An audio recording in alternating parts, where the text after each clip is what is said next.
Professora Liane Góes. Hoje estou aqui com o meu grupo Franklin, Micael, Josias, Deu e Fernando. Vamos explicar um pouco sobre os tipos de ovos e segmentação.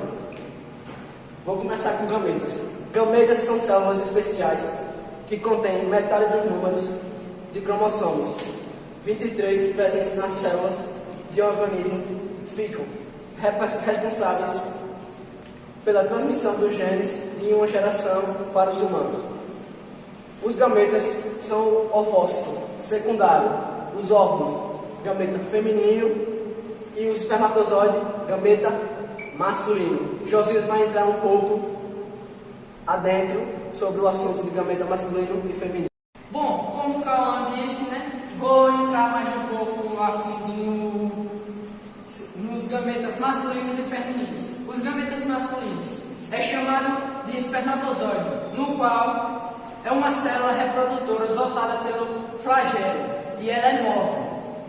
Os espermatozoides são divididos em três partes: a cabeça, a peça intermediária e a cauda. Na cabeça encontra-se o núcleo, que é um lote de haploide. No núcleo ainda achamos, que é o núcleo na cabeça, ainda achamos o cromossomo, que é a vesícula derivada, que ela é um complexo de Breuer e Gêmeos. Na peça intermediária encontra-se mais ou menos em cerca de 70 mitocôndrias, que elas têm um formato espiralado. A outra estrutura existente na peça intermediária é o centríolo. A outra também, que é na peça intermediária, é o flagelo. Agora eu vou falar sobre o gameta feminino. O gameta feminino ele é chamado de óvulos, e esses óvulos ele é imóvel. O vitelo é chamado de um alimento usado enquanto o embrião está na fase de começo de vida, nos primeiros dias de vida. O ovocito 2 não é um óvulo, é como os demais animais.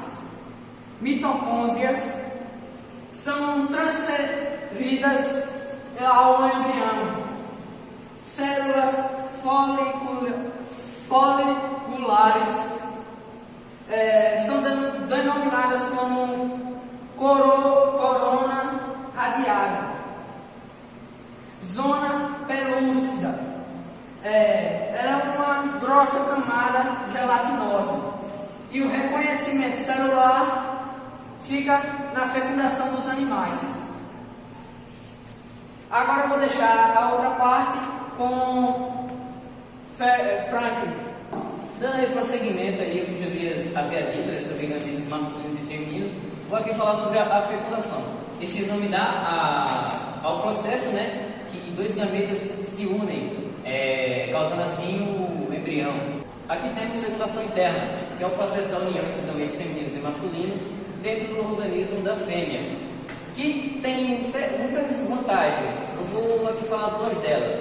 Uma delas é que o embrião, vai estar sendo protegido dentro do organismo da fêmea, e se caso for um ovíparo, vai estar protegido dentro do ovo, no processo que estiver fora do organismo da fêmea. Outra vantagem também, que eu acabei me lembrando aqui, é a vantagem também da nutrição, Existem três formas diferentes do embrião se desenvolver, que são elas: os ovíparos, onde o embrião se desenvolve dentro do ovo, os vivíparos, que o embrião se desenvolve dentro do corpo da fêmea, no caso da mãe, na placenta. Os ovovivíparos, onde o ovo acaba se alojando dentro do corpo da fêmea. Um exemplo, para ficar mais fácil de se entender, o caso da cobra, onde ela acaba... É isso aí. Fecundação externa é o processo de fecundação dos gametas da união, dos gametas femininos e dos masculinos, de forma externa, que é preciso que haja água no processo de deslocação do gameta masculino para o feminino. Além disso, é preciso que os machos eliminem grande quantidade de gametas para garantir que eles alcancem os ovos. Um exemplo aqui está aqui. Dois sapos, né? Fazendo aí o processo de fecundação externa.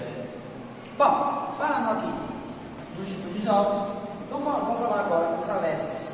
Praticamente desprovido de vitela, o ovo aléstico está presente em mamíferos placentários, como pode se ver aqui na imagem. E os oligolésticos ou isolésticos, esses ovos possuem uma quantidade reduzida de vitela, distribuídos uniformemente pelo citoplasma, que são encontrados nos mamíferos placentários e equinodérmicos. Agora vamos falar dos centrolésticos. Centrolésticos são os ovos cujo vitelo circula o núcleo e são encontrados nos artrópodes. Já os mesolésticos é um pouco mais diferente. São aqueles que apresentam uma grande quantidade de vitelo e ocupam quase todo o citoplasma do ovo, e ele é comum em aves, peixes e répteis. Agora vamos falar dos megalésticos. São os ovos que apresentam uma grande quantidade de vitelo, encontrado também no polo vegetativo. Tipos de segmentação. Segmentação holástica. Segmentação. O que significa segmentação? Significa divisão holástica, igual. Significa divisão igual. Ovo oligocito divide e o blastoma são do mesmo tamanho. E temos aqui o ovo megalocito, que tem a divisão, mas tem tamanhos diferentes. Tem o macrômero e o micrômero. Macrômero são grandes partes, micrômero são pequenas partes. Segmentação meroblástica. Segmentação meroblástica. Depois da fecundação, que se forma o embrião. O embrião tem o mesmo volume, que forma de 3 partes, que se chamam clivagens. A primeira clivagem se forma 2 células, a segunda 4 e a oitava 8. E se forma um disco embrionário. Eu terminei, rapaziada.